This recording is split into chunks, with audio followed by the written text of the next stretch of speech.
The voice of one crying out in the wilderness.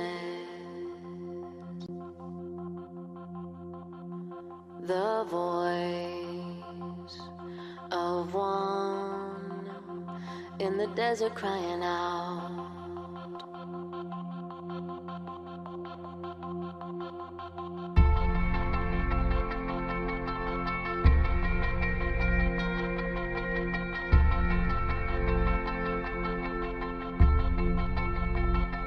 The voice of one crying out in the wilderness. The voice of one in the desert crying out.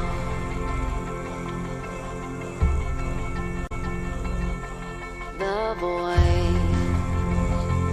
of one crying out in the wilderness.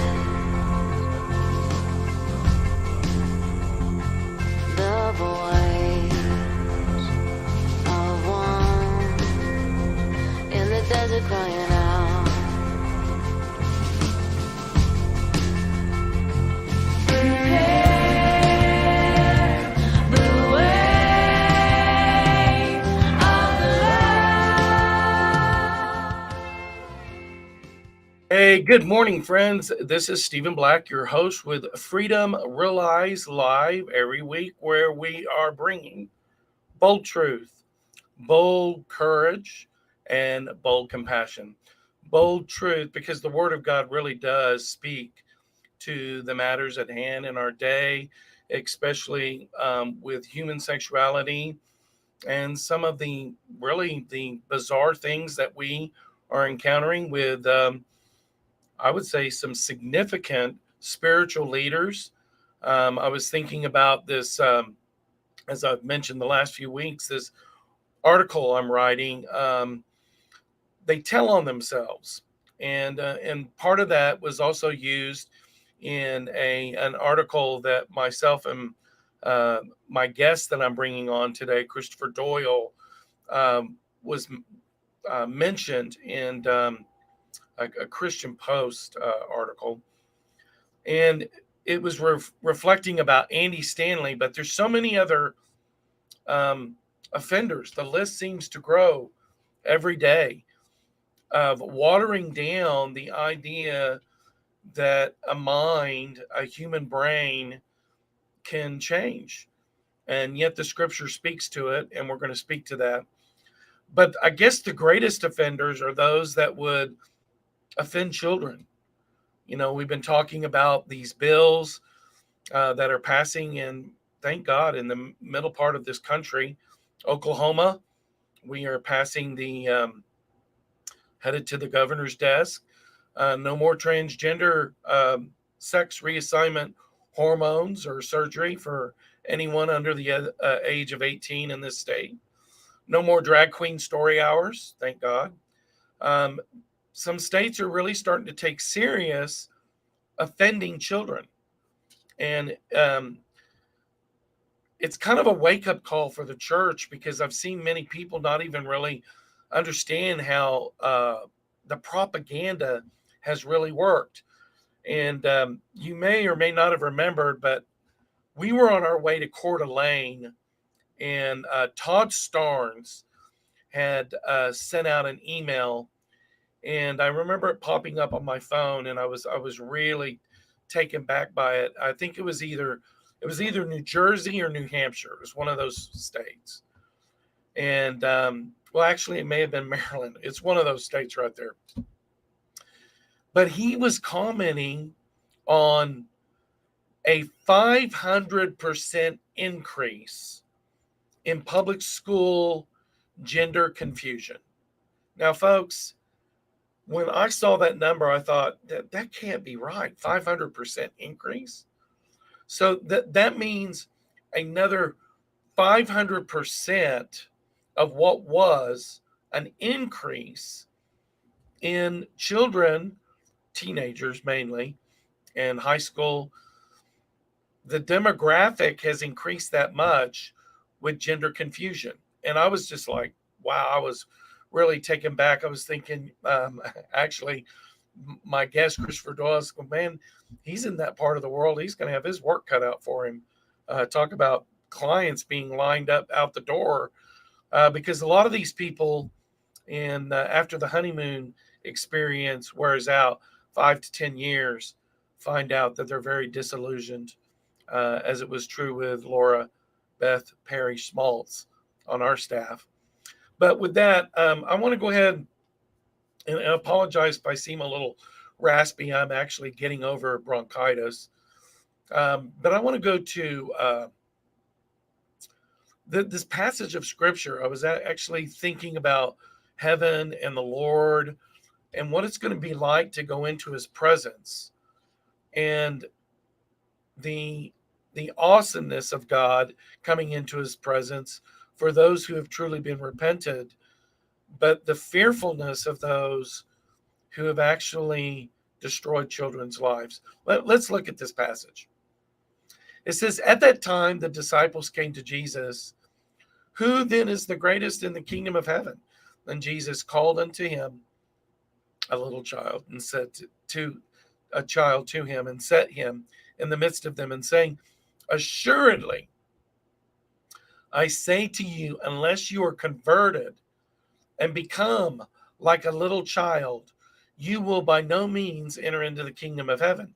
Well, right there, folks, makes the idea of the entrance into the kingdom of heaven pretty narrow. It's a lot broad. It's made a lot broader in today's evangelical circles than studying the words of Jesus. I'm amazed at how many people circumvent the Sermon on the Mount when Jesus, says how narrow the way is. But he says, verse 4, therefore, whoever humbles himself like a little child is greatest in the kingdom. Whoever receives one of these little children like this in my name receives me. And then this is where Jesus gets into this, very clear warning about offending children. It says, but whoever causes one of these little ones who believe in me to sin, or I would say to become completely deceived, to be, sin means out of the bullseye of God, right? It literally means hitting the bullseye. Anything outside the bullseye is sin. So missing the mark is what that word literally means. And if we cause a child to be deceived in this propaganda message of LGBTQ and that plus sign means something, it would be better for him if a millstone were hung around his neck and he were drowned in the depths of the sea. Now, I've been to Israel, and those millstones, those things are gigantic. And the wall of a millstone is probably anywhere from 10 to 24 inches thick. They're big ones and small ones, and they are massive. And it's like a massive, round, giant concrete wheel. And that's what a millstone is. And to tie that around your neck. Yeah, Jonathan, go ahead and show one of those. Folks, that's, to tie one of those around your neck is how serious Jesus is likened unto his word. Let's go back to the scripture. Thank you, Jonathan. So it goes on to say, woe to the world because of its offenses, for the offenses must come. But woe to that man by whom the offenses come. If your hand or your foot causes you to sin, cut it off, cast it from you. It would be better to enter into life lame and maimed, rather than having 2 hands or 2 feet, and to be cast into everlasting fire. If your eye causes you to sin, pluck it out, cast it from you. It is better for you to enter into life with 1 eye rather than having 2 eyes to be cast into hellfire. Now, Jesus is not in any way really advocating body mutilation here. He's not advocating poking out your eyes, but he is saying how serious this is. He is drawing a parallel to what will happen at the judgment seat of Christ. He's always eternal. Like, my phrase, um, everywhere I go, right? Coram Deo, you've got to have you've got to have that that eternal way of thinking, that the eyes of God are always on you. And then he goes into this passage about the lost sheep. And this is the heart of a counselor, a pastoral caregiver, a shepherd giver, someone who really cares about people. Take heed that you do not despise one of these, for these, their their heaven in heaven, their angels always see the face of God in heaven. For the Son of Man has come to save that which is lost. What do you think if a man has 100 sheep and one of them goes astray? Does he not leave the 99 and go to the mountain to seek that one that is strayed? Now, I don't have sheep, but I have dogs. I have a Labrador and I have a rat terrier, chi rat mix. And man, I love those dogs. And if any one of them were to go astray, I'd be looking all over the place for them. How much more so a soul? That's what Jesus is saying here. And if he should find it, assuredly he rejoices moreover that sheep over the 99 that did not go astray. Even so, it will not, is not the will of the Father in heaven that one of these little ones should perish. No, what am I talking about? Well, I mentioned one of the biggest offenders, probably in our nation, has been a man who has gone about lying. I've been actually in a couple of hearings with him. Um, Another friend of ours, of Christopher and mine, is David Pickup, who's another uh, therapist. We went to Denver one time and we were in a hearing, and here marches in this man who's wearing lacy women's clothing. He's got this giant red mohawk with purple, and I'm not making this up, and I'm not being derogatory. He actually calls himself a queer, non-binary, and he likes to use the pronouns they and them. His name is Sam Brenton. Now, some of you may know who this person is. He started the Trevor Project, and the Trevor Project was this idea of systematically going through the whole nation, and this ruse terminology, and I'm sure Christopher will have some things to say about this, but this idea of conversion therapy, that somehow therapists or counselors or ministries are going around and damaging people. And this man, Sam Brenton, was the one, along with others, who headed this up. Now you can go to sambrentonhoax.com. And his website, this isn't his website, this is another exposure. Now, you may have heard in the news, he was also the president of the United States Nuclear Waste Manager. He was with the Department of Energy, and recently has been, he's gone to jail. He's been convicted of criminal felony theft, of stealing women's suitcases. Now I think there's up to 3 incidences where he stole women's suitcases at airports. And one of them happened to be a clothes designer from Africa. And this man goes out and takes her clothes and puts them on and gets photographed with these special designer clothes. Well, I mean, he was so busted. This is who we're dealing with. Now, I'm not making fun of this. I think it's egregious, because this is a picture of mental illness. If you want to see a clear picture of somebody who's upside down in their thinking, Sam Brenton is one of them. Now, if you go to that sambrenton.hoax page, go back there. There's another guy at the top there. It says Matthew Shrucka hoax. You click on that, and it brings up another page. This guy is another real offender and liar. He was out at the Restored Hope Network conference trying to really lure some of the leaders, myself, and one of the pastors from Oklahoma City was there, and we didn't know who he was at the time.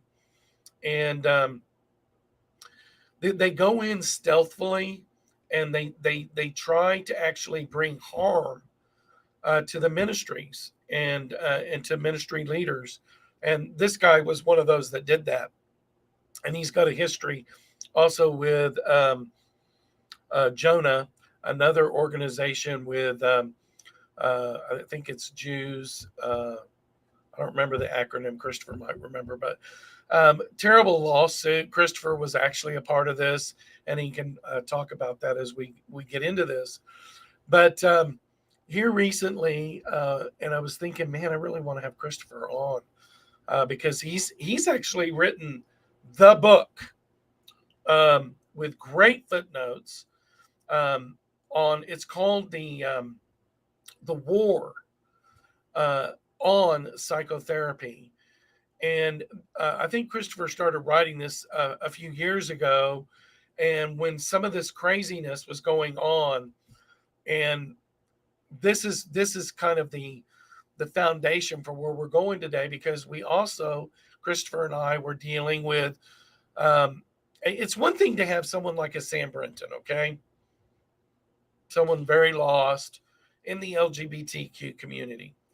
It's another thing when you have someone like Andy Stanley or D.A. Carson or Mark Yarhouse or some of these other, Preston Sprinkle, and these revoicers that are actually coming in and corrupting the church with an idea that you can have an LGBTQ identity. Now, we've talked about this several times in the past weeks, but the footnote on all of these leaders and some of the things to be watchful will be coming out in our next newsletter.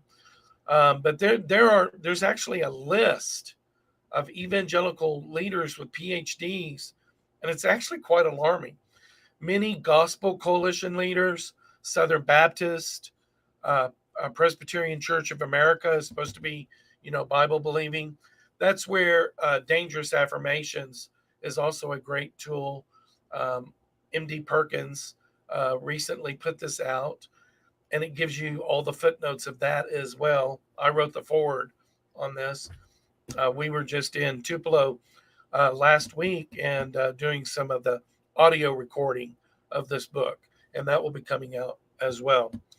So I want to go ahead and bring Christopher in, Christopher Doyle. And if you could go ahead and put up the picture there, Jonathan, and bring him in. Christopher is MA and LCPC. He works in the, I want to say, Washington, D.C. area, the whole East Coast primarily. I'll let you tell them that. So, but Christopher, if you could come on in, let's bring Christopher in. And is he unmute? There he is. Hey, Christopher, thank you for coming on today. This war and this craziness is real. But before we get into that, why on earth are you in this line of work?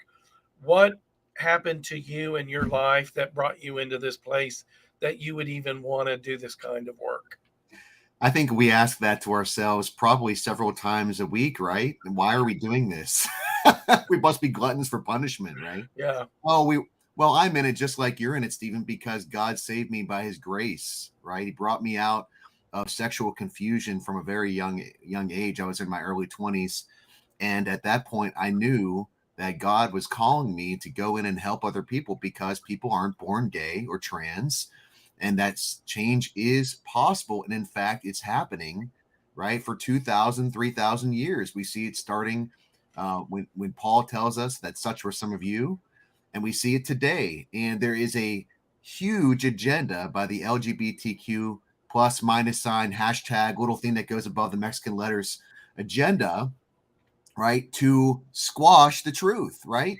And it's not only biblically true, but it's scientifically true, right? We can see through the psychological literature that sexuality is fluid in the sense that heterosexual attractions are very stable, but homosexual attractions, according to research, are something like 17 to 30 times unstable, meaning that they move towards heterosexuality for many people throughout the course of their lifetime.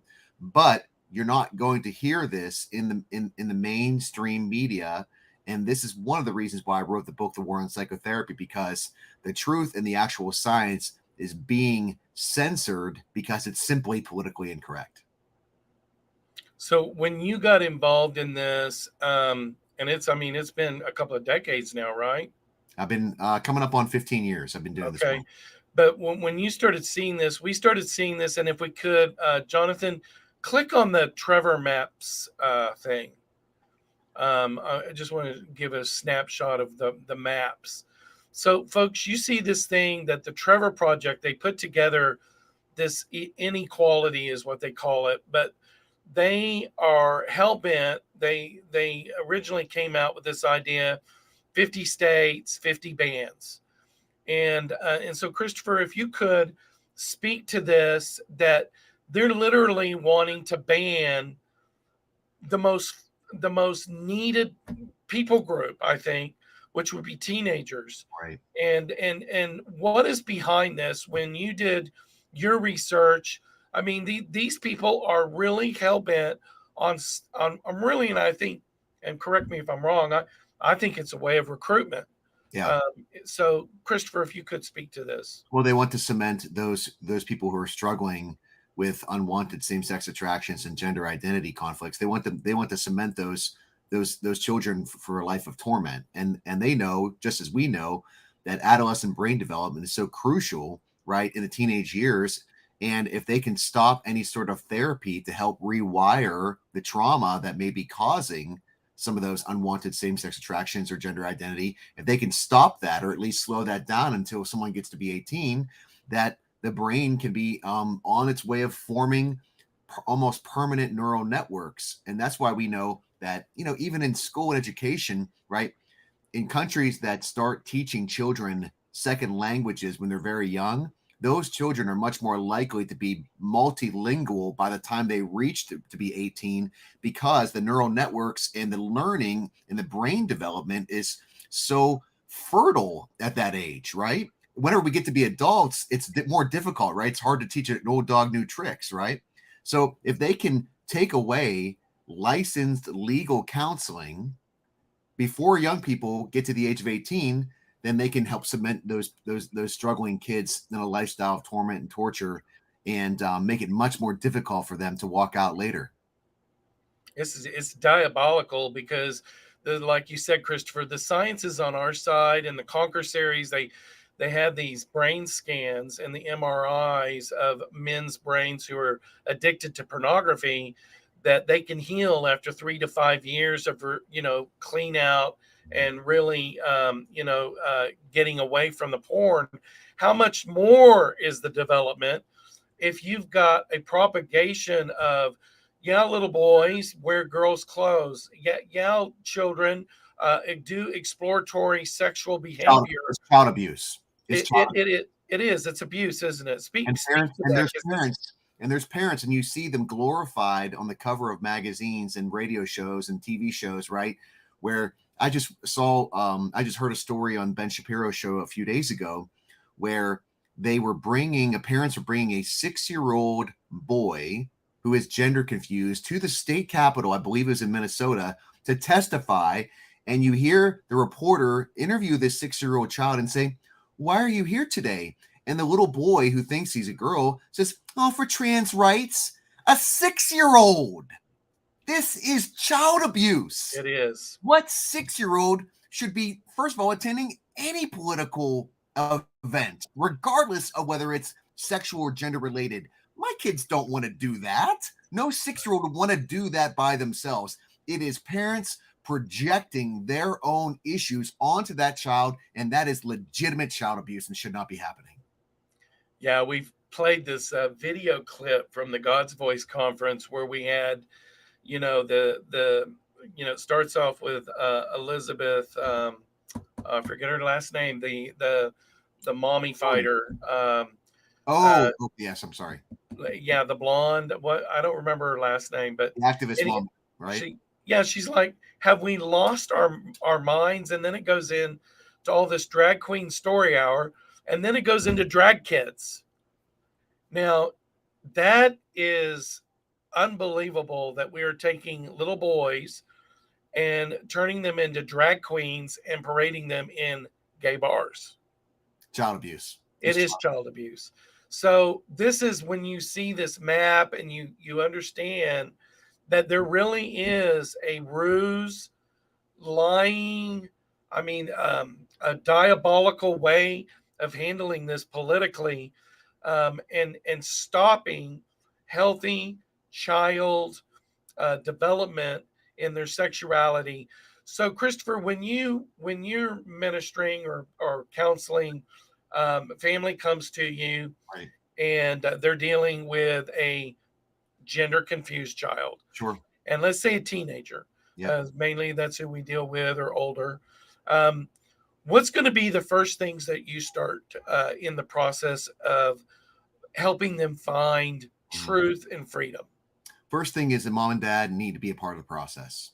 It's an absolute requirement for me to work with their teenage child, whether they're sexual or gender issues, that mom and dad are going to be doing an online parents class that we do for parents all over the world that lasts an entire year. Okay. We also require mom and dad to come to retreats so that mom and dad can understand what is it in their family dynamic and their own unresolved issues, right, that may be contributing to some of their daughter's brokenness or some of their daughter's confusion or some of their son or daughter's sexual issues, right? And we know that from our own research in the literature that sexual development, okay, comes from their attachment with mom and dad and key caregivers. Gender development comes from attachment. And when we have broken attachments, when we have emotional wounds that are contributing to a child's issues, right, it's absolutely important that parents and families are a part of the process. And then we also do family therapy intensives for these families, because I want those parents and families to know that this is a family issue, right? This is not a Johnny or Susie issue alone. And I will tell you, it's hard work. And I tell parents who come to me, not every family is going to be able to or agree to the counseling I'm doing. Some just want to send, unfortunately, their sons or daughters to counseling and have me fix them. And I say, absolutely, that's not going to happen. You have got to be a part of the solution. And so when I have mom and dad and parents and families on board, then we can do much better therapeutic, emotional, and relational healing work, because everybody is going the same direction. When it doesn't happen, what happens is all the shame of the son or daughter's sexual or gender identity problems are heaped upon them for them to deal with alone. And that's very difficult, because that was what my story was, right? I wasn't able to talk to my parents about the issues that I was going through, and I felt all of that shame all on me. I wish I would have had family therapy and family counseling when I was 16 or 15 years old. It would have helped me much sooner, hopefully resolve the issues and be a healthier person before I reached my early 20s. And it was much more difficult then. So it has to have a family component. And that's why we do our retreats. That's why we do our family therapy intensives. And that's why we do our online course education, because mom and dad have to be a part of the process. Yeah. So if we go to your website, we see the Institute of Healthy Families. And there is the Father's Healing Retreat, the Parenting Course, the Mother's Healing Retreat. I think what you just described is something we also do here. Is the parents must understand where they've offended or where they have not, where they've honestly been a part of the problem, Yeah. or where they've not contributed in a healthy development, and they need help too. Yeah. And we all we all wound our children, whether our Right. children become or struggle with same-sex attractions or gender identity conflicts. All parents wound their children. It just so happens that you and Stephen, you and I know that, we were born very sensitive temperamentally, and because of the way that we were born, our temperaments and all these other contributing factors, we ended up developing same-sex attractions at a young age. Other kids might develop a heterosexual addiction. Other kids might develop a substance abuse addiction. Parents are often wounding their children and somehow contributing to that in some way. All right, and Well it said. doesn't mean that Yeah. they caused it, but they're a part of it, right? They're a part of the family dynamic, and Well, then and that ownership can be one of the biggest healing pieces. I was very emotional, sensitive, artistic, and then I had the rough and tough dad, Navy boxer, career military. And when he came into the picture, it was scary. right, And then I'd already been sexually molested. So I was very confused yeah, and very broken in my personhood as a little boy. And that contributed a lot, not being able to connect with dad. So correct, I resisted him, as is true. I would say over 90% of the men, and I'm sure probably is true with you, that you help overcome same-sex attraction issues, homosexuality, is that component of defensive detachment. right. Oh Yeah, yeah, and I had it too. I mean, my dad was a window installer and a blue collar worker. My mom, I was very close with, and in fact, over attached to. And In my healing process, which primarily occurred in my early to mid 20s, I did family intensive therapy with my parents. I did counseling with my parents, and I did a lot of emotional and relational healing work to be able to get to the point where I'm at today, which by God's grace, I've been set free and I've healed. But I will say this: it took me many years of developing healthy boundaries and helping my mother, who I love dearly. She just turned 69 last week, right? Um, Understand that I was not to be her emotional confidant. I was her son, and that her husband, my father, was to be her emotional confidant. And that those attachments got screwed up early on in my development. And that's what was a part of the contribution of my same-sex attractions. Later in life, we healed those issues. And today we have a wonderful relationship, but it took a lot of work. And this is what I tell families. This is going to take a lot of work. These things didn't happen overnight, and they're not going to be healed overnight. yeah, that's so good, because we have so many leaders now that are wanting to propose this idea that orientation is somehow fixed Mm-mm. and that gender is fluid. It's upside down, it's totally the opposite. Right. And that orientation somehow needs to be married to Christianity, and on the other side of that, come out with LGBTQ plus sign Christianity. So Like, psychologically, and it's so psychologically stupid when we see a leader like Andy Stanley. Okay, Andy Stanley, come on, man, smart guy. Do your research. He is telling these people who are sexually and gender confused, right, that it's perfectly normal, it's fine, right? And what they're doing is they're doing their congregation a disservice when they don't understand and help them understand the emotional and the relational brokenness that undergirds and is underneath someone's sexual and gender confusion. You can't just pray it away. It doesn't work, right? You got to do the work. And Stephen, you know that through your ministry in First Stone, right? yeah, You have men's groups, you have counseling, you have retreats. You know that it is hard work, and it you is. can't go around the pain. You have to go through the pain. As a mentor of mine once taught me, right? You have to do the work, and that requires something of you, right? In order to get to the kingdom of heaven, right? It requires something of us. We have to work out our salvation with fear and trembling. Yeah, it is. It's a surrender. Jonathan, I want to click back over there to that Ephesians passage, the Ephesians 4, because I wanted people to see that in the scripture, what Christopher and I are talking about is actually in the Word of God. And it says you should no longer walk as a lost person, a Gentile, in the futility of the mind. So the mind has to heal, the neural pathways of the brain have to heal. They're having their understanding darkened, being alienated from the life of God, because of the ignorance that was in them, the blindness of heart, who being these past feelings, these desires, these lusts, having given themselves over to licentiousness, lewdness, sexual immorality, and to work all uncleanness and greediness.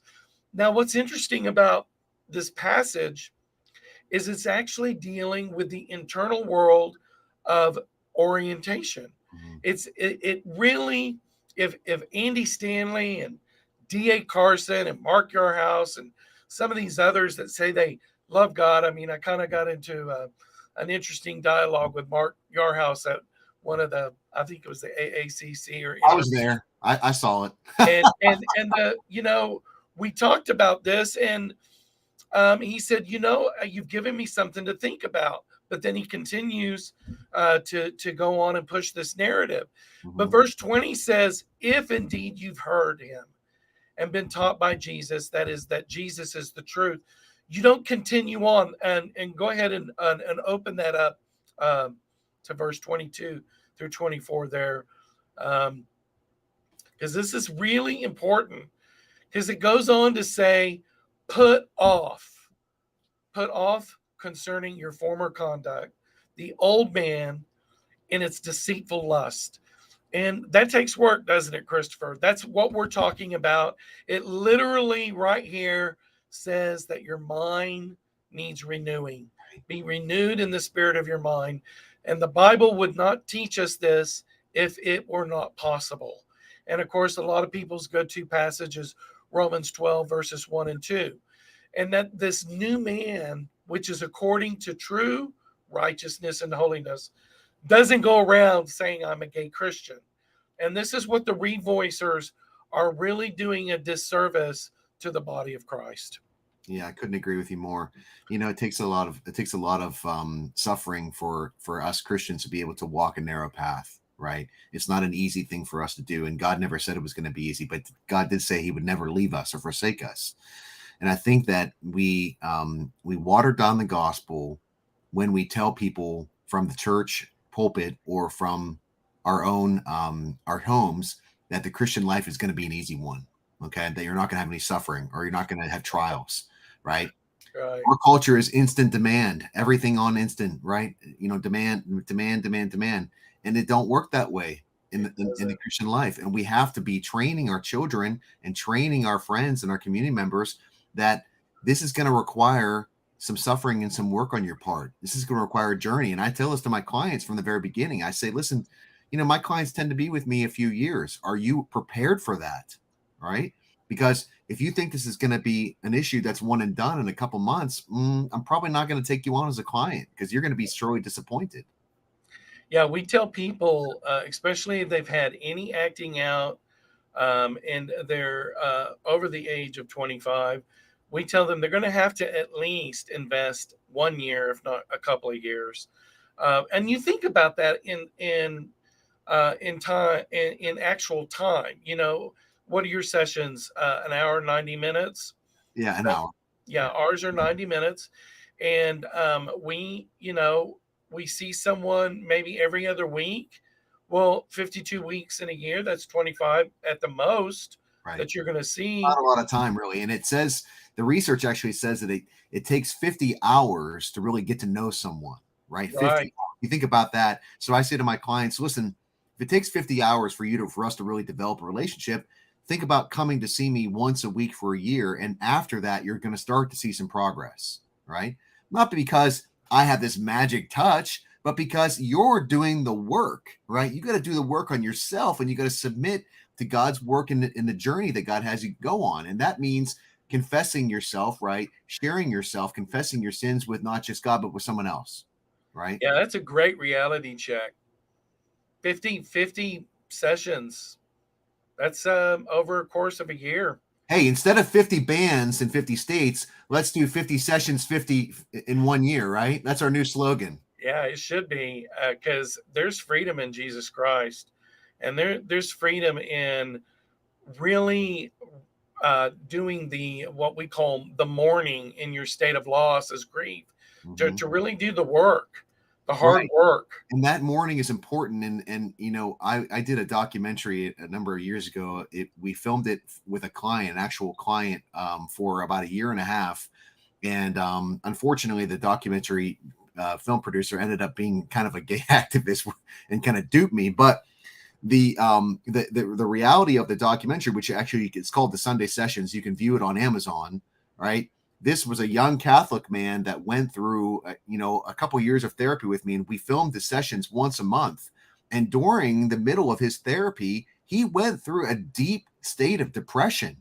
And, you know, the filmmaker and LGBT activists that watched the film, they said, "Oh, this is evidence that this is harmful," and blah blah blah blah blah. And I just had to laugh because I said, obviously, none of you have ever done any mourning or grieving in your life over wounding. Anyone that's done that knows that when you have a loss, and Stephen, I know you've gone through great loss in your life. I've gone through great loss in my life.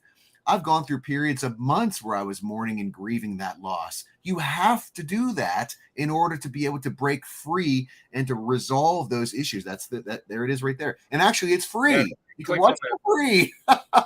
Well, you can rent it for free. Yes. It's called The Sunday Sessions. And I will admit, this film did not get any Academy Awards or nominations, just so you know. I remember watching it. I did watch this. I watched the whole thing. Yeah.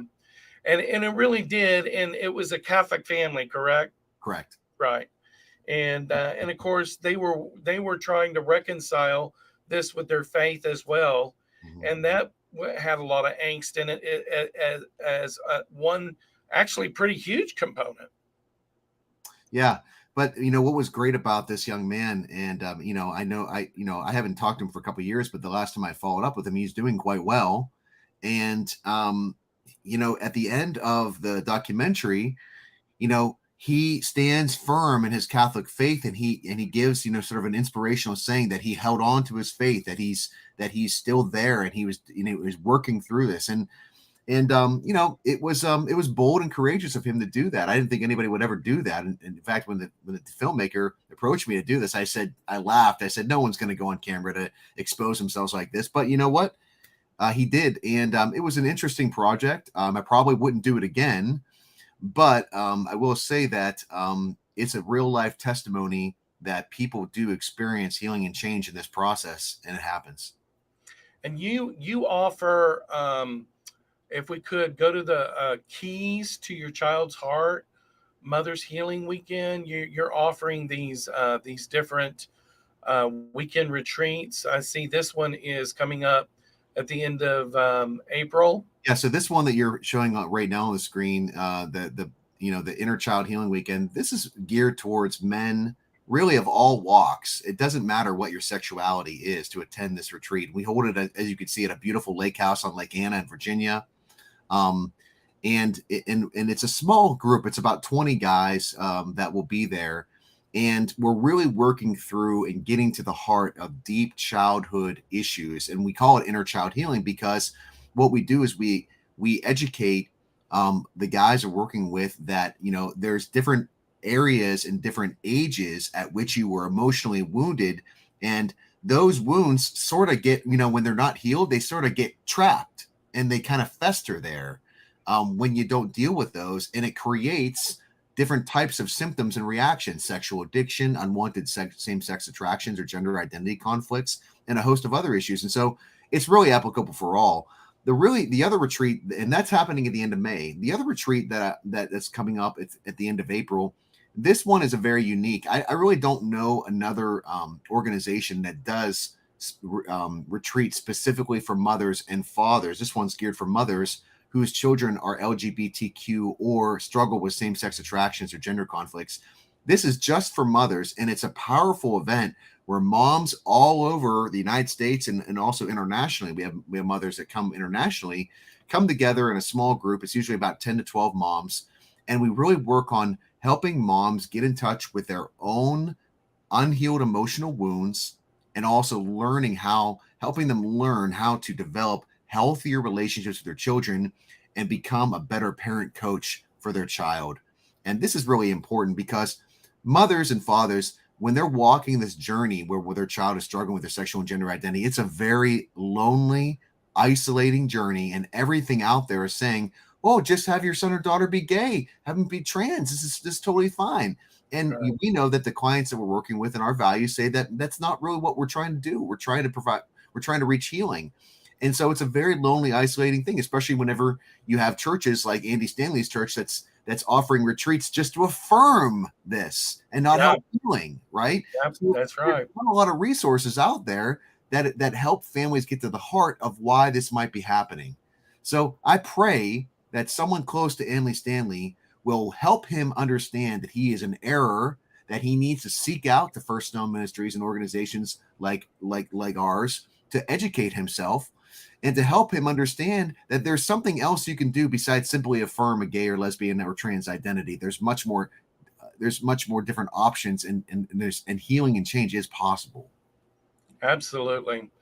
Yeah, well said, Christopher. I mean, and these offerings of healing weekends can be literally life changing.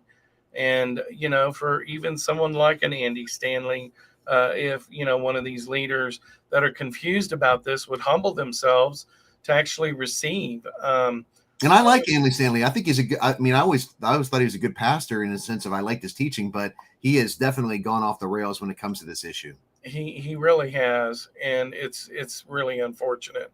Yeah, actually, in the early 90s, he was preaching a message about walking on the water, and I remember I was in my engineering department, and it was the year I surrendered to ministry in '91 to come on First, and it was a great message, and God used it. Okay, well, Christopher, we only have a little bit more time. I want to talk about your book, The War on Psychotherapy. First of all, I mean, you were compelled to write this because of Yes. everything that you were seeing happening. And so, if you would give us a little synopsis about your book, because I think every leader in America needs to read this. Yeah, I went through a journey starting in 2012 when the first law in California was passed. I'll never forget it. SB 1172. I was in my office. You mentioned him before. I texted David Pickup. I said, "Do you have any idea what's happening in California?" And he said, "Yes, I'm here at the Capitol right now. They're about to ban therapy." And I could not believe it. It was like, you've got to be kidding. This is a bizarro world. They're banning therapy. And as I got involved in this fight, Now why is that? Explain for anybody listening. What is it that they're banning, and why is that bizarro world? Because California and about 20 states followed eventually to ban any sort of psychotherapy for minors, licensed therapy, who would want to resolve unwanted same-sex attractions or gender identity conflicts. And we're talking about, Stephen, children that may have arrived at a same-sex identity due to childhood sexual abuse, right? They're telling us through this legislation that you are not allowed to help a child that has been sexually abused and is sexually confused. That was this legislation, right? And this started to form momentum after it passed California. Yeah, we used to call it "gay is the only way" bills.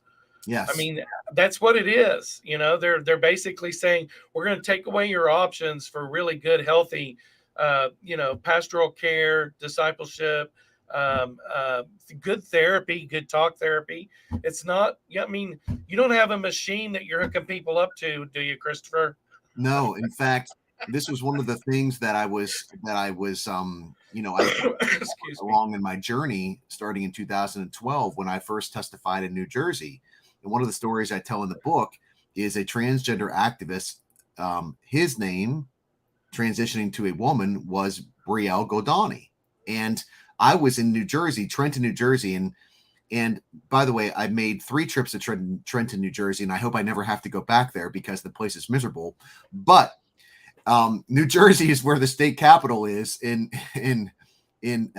Trenton, and I had to testify about my therapy and my life story. And after I testified, this person, Brielle Godani, got up and said that she was sent to a conversion therapy torture camp by the Assemblies of God Church in Ohio in 1997 or something like that.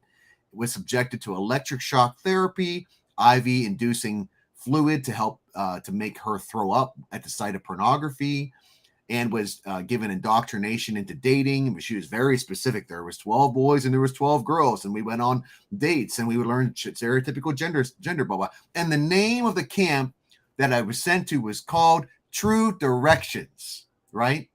So I was driving home from New Jersey and I called my colleague, Richard, and I said, Richard, have you ever heard of any sort of like program called True Directions? And we're like Googling it, right? You know, True Directions, conversion therapy. Up comes RuPaul's movie in 1999 called But I'm a Cheerleader. It was a farcical account, right, of parents that sent their children into these conversion therapy camps. And wouldn't you know it, the camp was called True Directions, right? Yep. This activist lifted the entire movie into their testimony and put it in front of New Jersey State testimony. And 6 months later, Governor Christie, Rhino, by the way, you should never vote for that guy for Republican. Never. That's right. Okay? He's a rhino, right? Signed it into law. How that guy, and we told every single media that we could try to find in New Jersey and New York, and none of them would listen except for World Net Daily and the conservative media. None of them would have it, right? And this is what started basically a 6 or 7 year journey of me compiling all of the massive fraud, right?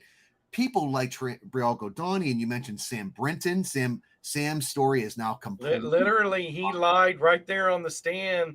And then I remember one time Ann Paul said she tried to get him to give the address and the therapist's name, and he couldn't do it. No. And I know David Pickup has tried to do the same thing with him, and he doesn't remember. No, quote, yeah. He's been so traumatized, he doesn't even remember, which is now impossible. Now we know that Sam has developed a fetish for stealing people's luggage.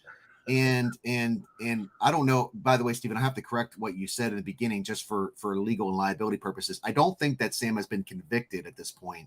I think that he is under being charged with something. Yeah, I read an article. He's definitely charged with criminal felony theft. I think he's charged with criminal felony theft. And of course, if anybody doesn't know this, he was one of the head honchos, right? Testified at the UN, the United Nations in Geneva. I mean, the video is just, it's a mentally ill person. This person is clearly mentally ill, right? Yeah. Said that he had hot coils put on his hands and given aversion therapy. And we followed Sam's story. No one can verify. Even gay activists can't verify Sam's story. And yet that didn't stop the National Center for Lesbian Rights and Human Rights Campaign putting him out on the front lines as the conversion therapy survivor, right? So his story has been thoroughly debunked. And his story, like other stories with Brielle Godani, Matthew Shurka, as you said, these stories have all been proven to be fraud. Yet liberal legislatures, right, did not hesitate to pass bans on therapy. But there is hope, right? Not only do we have hope in Jesus Christ, but we have hope that some conservative courts have now begun to overturn these laws. Recently, a law in Boca Raton, Florida, was overturned at the circuit court level, okay? And I just found out yesterday that the counselors involved, Robert Otto and Dr. Julie Hamilton, that the city was ordered to pay legal fees and pay restitution towards those two counselors for the persecution that they did towards them in this process. So that ban, that's wonderful. That ban has now been overturned, and I believe, and I say this in my book, and I give a history of how this happened, right? I believe that very soon you're going to see the Supreme Court take this issue up, because when there's a split in the circuit court decisions, right? The Ninth Circuit, which we sometimes call the Ninth Circus, right? Right, that's right. But the Fourth Circuit in Florida has now overturned that. And when there's a contradiction in the circuits, it's just a matter of time until the Supreme Court takes it up. And very soon, I think in the next few years, you're going to see the Supreme Court take this up and completely overturn these laws, and it's going to be now done. Well, and so if somebody wanted more information, this is the book to get. It tells a history of the gay rights movement. It tells a history of how things started with the DSM removing homosexuality from psychiatry in 1971 and 73, and then it tells us just a steady progression of how the indoctrination has flowed in all of the major institutions that we have. The education system, the church, the court, the legal system, the criminal justice system. I detail, and there's, I don't know, there must be 500 citations in this book. It's 400 pages long. I detail it all in this book. It's called The War on Psychotherapy: When Sexual Politics, Gender Ideology, and Mental Health Collide. You can get on Amazon now. I don't know how long it'll be on there, but you can also go to our website and order it. Yeah. Yeah. And First Stone has it. I think we've got 5 more copies left.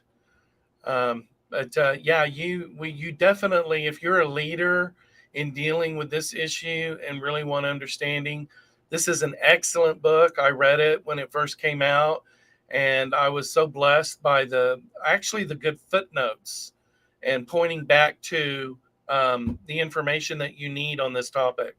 And so, Christopher, I really want to thank you for the work that you do and have done and continue to do. It's very important. Sometimes it feels like, we're unsung heroes in that we really are doing a beautiful work before the Lord in saving children's lives and families. Yeah. Well, so this is exciting. Thank you, Stephen, and thank you for continuing to boldly proclaim what you're doing on this program and also in your work. You know, you guys are doing wonderful work down there in Oklahoma, and it's a pleasure to be on the battlegrounds with you.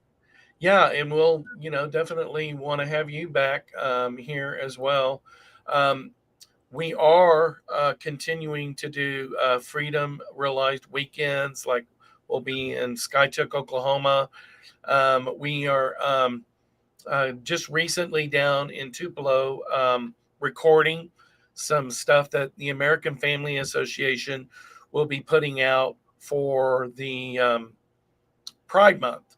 And that will also be a relaunch of Michael's book and the documentary that the American Family Studios put out, which is called In His Image. If you would like to see the movie, you can actually go to inhisimage.movie. You can see the movie there, or on YouTube. You just put in His Image movie YouTube, and there are 25 extra videos that under their resource tab, when you go to videos, that answer specific questions like what is conversion therapy, and some of these other. There's really some really great theologians and other doctors and people that know what they're talking about, right? That give some really helpful answers to questions that people have.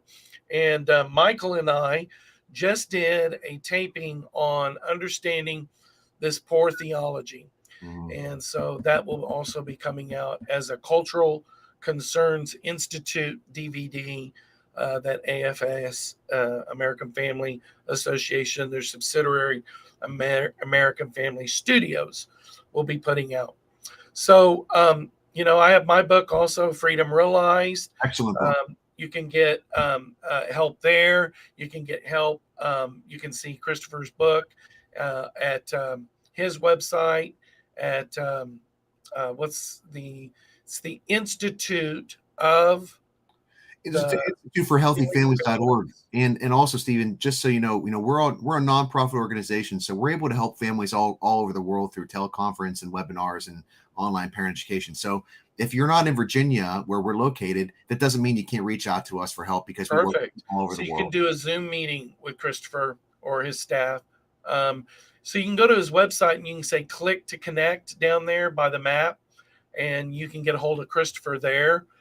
And as always, we, of course, here at First Stone, you can go to our website as well, firststone.org, and go to the donate tab to help continue to put this good information out of bold truth, bold courage, and bold compassion, because we compassionately tell the stories of people that have lasting freedom. Christopher and I have lasting freedom and freedom realized. And so we will be back here again, 10 a.m. Central, 11 Eastern next Friday. Thank you, and God bless you. Thank you.